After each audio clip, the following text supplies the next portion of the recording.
Deixa eu dar uma olhada nessa notícia aqui, ou melhor, nesse artigo aí que a Ana separou pra gente. Vamos ver se tem alguma análise interessante. Pode descer, Ana. O Brasil tem vivido um insólito repeteco com 2 anos de delay da experiência política americana. É verdade.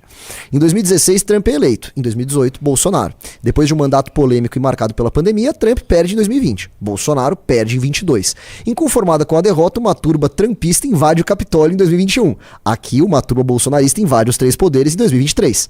Você vê, é sempre 2 anos, né? Por fim, considerado muito velho para concorrer a mais uma eleição, Biden foi tirado do páreo em 2024. Por aqui, em 2026, 3 pontinhos. Nossa, assim, de quem é esse artigo? Adorei esse primeiro parágrafo, muito bom. Chat GPT, brincadeira. Não, Joel Pinheiro, grande Joel Pinheiro. Grande Joel Pinheiro. Eu gosto muito dele. Eu ainda acho que ele às vezes tem aquelas posições de liberal, sabe? Aquele liberal bem 2015, assim, né? Mas tudo bem, né? Eu ainda acho que ele é muito bom, ele escreve muito bem e acho que ele dá boas opiniões, tá? Tô aqui falando a verdade mesmo. Nem sei se ele já falou mal da gente ou não, mas as coisas que eu vi dele eu geralmente gosto, tá? Vamos ver o que mais ele diz aí. A cada nova pesquisa, que sua popularidade não sobe e em que Flávio Bolsonaro aparece numericamente na frente, aumenta o coro daqueles que preveem ou pedem a saída de Lula da corrida. Lembrando aqui que o próprio Lula já deu algumas declarações muito dúbias, né, muito ambíguas ali, dizendo, eu não sei ainda se eu vou ser candidato ou não. Aí você vê declarações de gente de dentro do PT dizendo que ainda não foi definido e tem uma ala que pressiona para que ele seja o candidato. Quer dizer, se tem uma ala pressionando, é porque há a vontade do Lula em não ser candidato, né? Em 2023, Lula já era o presidente mais velho ao tomar posse, com 77 anos. Hoje, com 80, está próximo dos 81 que tinha Biden em maio de 2024. Baita comparação, muito bom. O mero paralelo entre os países não é argumento, evidentemente. Existem diferenças importantes entre o quadro americano de 24 e o brasileiro de 26. Primeiro, no funcionamento da justiça. A justiça não colocou obstáculo nenhum aos planos de Trump. Já Bolsonaro foi tornado inelegível pela justiça eleitoral. É verdade, se fosse para acontecer igual aos Estados Unidos, deveria ser o Jair Bolsonaro a ser o candidato, e não o filho dele, né?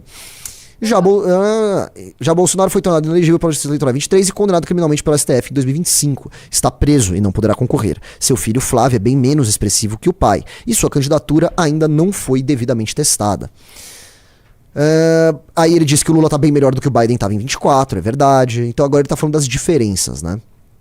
Desce aí. Aí, ó, falando que o Biden era um quadro histórico do Partido Democrata, mas nunca foi um rei. Mas assim, até que ponto, eu fico pensando assim, até que ponto o Biden está melhor do que o Lula? Porque o Biden realmente só ficou exposto o quanto ele estava senil quando ele começou a participar dos debates. Não, pera. O Biden melhor que o Lula? Não, o Lula é melhor que o Biden. Desculpa. Ele falou, o Lula ainda está melhor que o Biden. Sim. Nessa mesma época. Tá. Só que o Biden, ainda durante a pré-campanha, o pessoal ainda tentou maquiar a imagem dele. Mas não conseguiram. Só ficou exposto mesmo que ele estava ruim quando ele começou a participar de alguns debates, e aí apareceu que ele estava completamente senil, e aí tiraram ele. Não. Foi? Não, isso aí do debate já foi a gota d'água. Já tinha, o pessoal do chat aí talvez lembre, mas já tinha vários vídeos, memes, indícios ali de que ele não estava com a cabeça no lugar. E isso não foi nem só no ano eleitoral, já era até alguns anos antes, né? Só que a situação dele foi se deteriorando, provavelmente por um Alzheimer, que inclusive, se for verdade... Foi Parkinson ou Alzheimer que ele foi? Não, eu acho que foi Alzheimer ou demência, alguma coisa assim, e vou te falar, aí é palpite meu, mas acho que a condição dele foi escondida até os 45 do segundo tempo, e quando viram que realmente não tinha como colocar pra frente.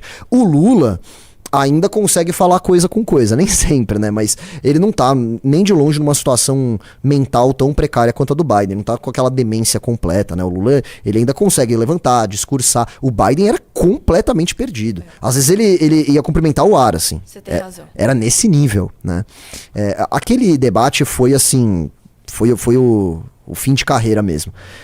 Então, sim, são situações diferentes, mas, assim, é interessante ver essa comparação dos 2 anos que o Joel fez, né? Porque se realmente se concretizar o que a gente tá falando aqui, o Lula não for candidato, vai ser mais uma semelhança com esse atraso de 2 anos na eleição brasileira.